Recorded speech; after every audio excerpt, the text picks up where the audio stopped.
नमस्कार। हमारे प्रधानमंत्री नरेंद्र मोदी जी इस देश को विश्व गुरु बनाना चाहते हैं। हमारे देश के प्रधानमंत्री 2047 में भारत को सबसे विकसित देश के तौर पर देखना चाहते हैं और इस लक्ष्य तक पहुंचने की जिम्मेवारी जिसके कंधे पर है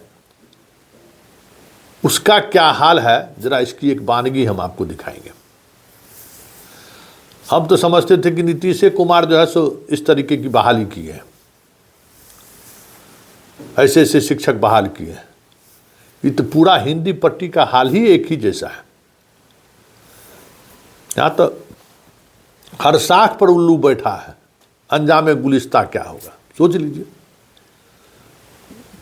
एक उल्लू हो तब ना, और ऐसे उल्लू के सहारे यह देश कैसे विश्व गुरु बन सकता है भाई? कैसे हम 2047 में दुनिया के सबसे विकसित राष्ट्र बन जाएंगे? जिसके कंधे पर यह जिम्मेवारी दी गई है, वही कंधा जब कमजोर है, वही कंधा जब नाकामिल है, वही कंधा जब अयोग्य है, वही कंधा जब अवगुणों से भरा हुआ है, तो फिर आप कैसे बात करते हैं भाई मोदी जी? ये शिक्षा के बगैर कुछ संभव है क्या? या मोदी जी समझते हैं कि राम जन्मभूमि में पूजा पाठ करने से और हनुमान चालीसा पढ़ने से देश विश्वगुरु बन जाएगा और दुनिया के सबसे विकसित देश बन जाएंगे? अगर ये सोच हो तो अलग बात है कि सत्यनारायण भगवान की पूजा करेंगे, 1001 बार हनुमान चालीसा पढ़ेंगे तो हमारा देश विश्वगुरु बन जाएगा। ये समझदारी अगर हमारे देश के प्रधानमंत्री को है तब तो फिर ये शिक्षक को प्रणाम करना चाहिए। कुछ तो वो कर रहे हैं। ये जरा वीडियो को देखिए। ये मध्य प्रदेश से एक खबर आई है। वहाँ के एक शिक्षक महोदय जी हैं, शराब के नशे में स्कूल पहुँच गए और स्कूल पहुँचने के बाद वो क्या कर रहे हैं, जरा इसकी एक वानगी देखिए। क्योंकि हमारा देश विश्व गुरु उसी पाठशाला से बनेगा। हमारा देश उसी पाठशाला से 2037 में सबसे विकसित राज्य बनेगा। यह भ्रम फैलाने की कोशिश मत करिए कि हनुमान चालीसा से हम बन जाएंगे। जहाँ से बनेंगे हम, वहाँ क्या स्थिति है, वहाँ किस तरीके के शिक्षक हैं, किस तरीके से शिक्षा दी जा रही है, कैसे कैसे लोग शिक्षक बनाए गए हैं, जरा देखिए। और हमें लगता है कि इस खबर को प्रधानमंत्री से भी हम तक पहुँचे, इसके लिए हमारे इस मुहिम को कम से कम इस मुहिम को वहाँ तक पहुँचाने की कोशिश कीजिए। जरा देखिए मध्य प्रदेश का है, जहाँ बीजेपी लगभग 30 वर्षों से लगातार सरकार में है। इस देश में सबसे ज़्यादा लंबे समय से अगर कहीं बीजेपी की सरकार है तो मध्य प्रदेश में ही सरकार है। और मामा जो शिवराज सिंह चौहान हैं, जो अभी कृषि मंत्री हैं, वहाँ लगातार वहाँ के मुख्यमंत्री रहे हैं, लाडली बहना। अब बताइए कैसे ऐसे ऐसे गुरु के सहारे कैसे लाडली बहना वो पैदा किए होंगे, आप सोच सकते हैं क्या स्थिति होगी वहाँ के बच्चों का, किस तरीके से बच्चे पढ़ रहे होंगे। तो हम समझते थे कि ये बिहार में है। बिहार में कल दिखाए थे ना कि 2 शिक्षिका मार कर ली, आंगनबाड़ी सेविका, और वहाँ यूपी का, तब लीजिए एमपी का भी आ गया। तो जरा देखिए क्या हाल है एमपी की शिक्षा व्यवस्था का। अपना घर जाई ये में जाई घर ये में पढ़ाओ जाता है अपने पढ़े ये पाया हम बताइए आप माँ का बात करते हैं। आप कैसे बात कर रहे हैं? इससे माँ का संबंध जब ये बताइए अध्यापक में माँ का संबंध का तो आप ये करो मैं कह। हाँ अपना अच्छा बटन बनते हैं।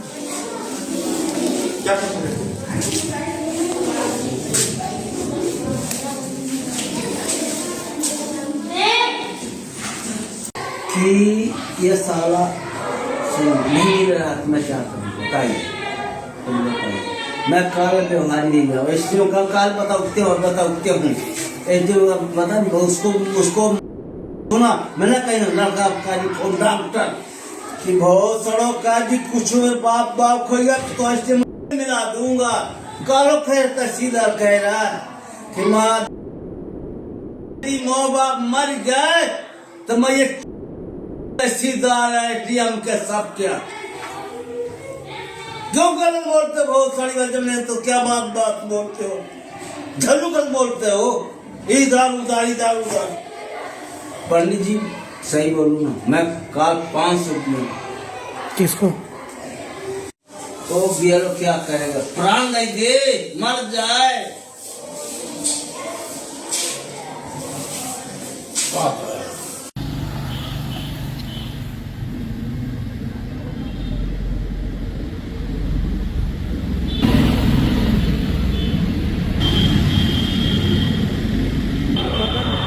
अरे हो गया, बना रहा हूँ। आप देख लीजिए, इन्हीं के कंधों पर है ना राष्ट्र का निर्माण। क्योंकि अगर हमारे बच्चे शिक्षित नहीं होंगे, हमारे बच्चों में शिक्षा का ज्ञान नहीं होगा, तो फिर आप अगर बात करते हैं विश्व गुरु बनने का तो बेईमानी है, बेवकूफ़ बनाते हैं इस देश को। 2047 तक सबसे विकसित देश बनाने का जो सपना दिखा रहे हैं वह सिर्फ सपना बनकर ही रह जाएगा। मतलब जो बेसिक चीज़ था एजुकेशन, उसको हम किस तरीके से ख़त्म कर दिए हैं, मतलब कल्पना से परे की बात है। हम मानते थे कि बिहार में ही निरक्षरों का जमात हो गया। कहने को एक वैकेंसी पर हमारे यहाँ कम से कम 5000 स्टूडेंट फॉर्म भरते हैं एक वैकेंसी पर, लेकिन 100 उम्मीदवार भी ठीक से चयन नहीं कर पा रही है आयोग, योग्य उम्मीदवार को चयन नहीं कर पा रही है।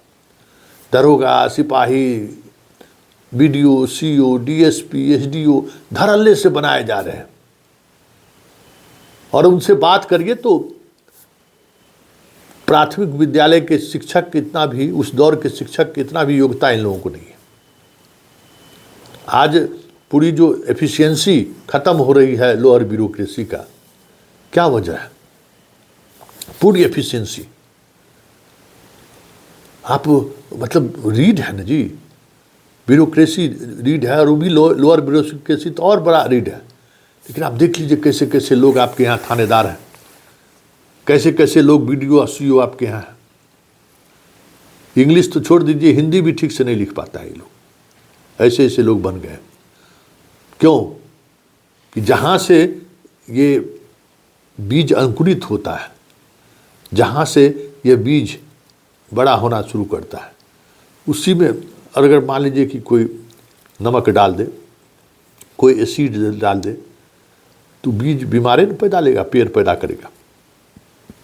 तो जब शिक्षा जगत में जो शिक्षक हैं, जो भारत के भविष्य को सींचते हैं, और वहाँ से वो धीरे धीरे बढ़ते हुए इस देश में योगदान देने की स्थिति में आता है, जब वही अगर अपंग हो जाएगा, वही बहरा हो जाएगा, वही कंधा हो जाएगा, वही अंधा हो जाएगा, तो फिर इस देश का क्या होगा? सोचने वाली बात है।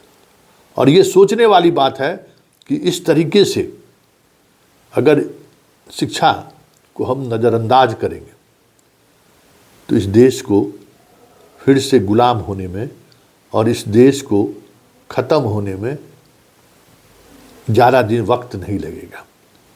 तय मानिए कि हम लोगों के देश में विदाई का वक्त आ गया है। वो स्वर्णिम काल जो आज़ादी के आंदोलन के बाद जो एक माहौल बना था देश के डेवलपमेंट को लेकर, देश के नज़रिया, वर्ल्ड वाइज नज़रिया को लेकर, अब कह सकते हैं कि वो हम अवसान की तरफ बढ़ गए हैं।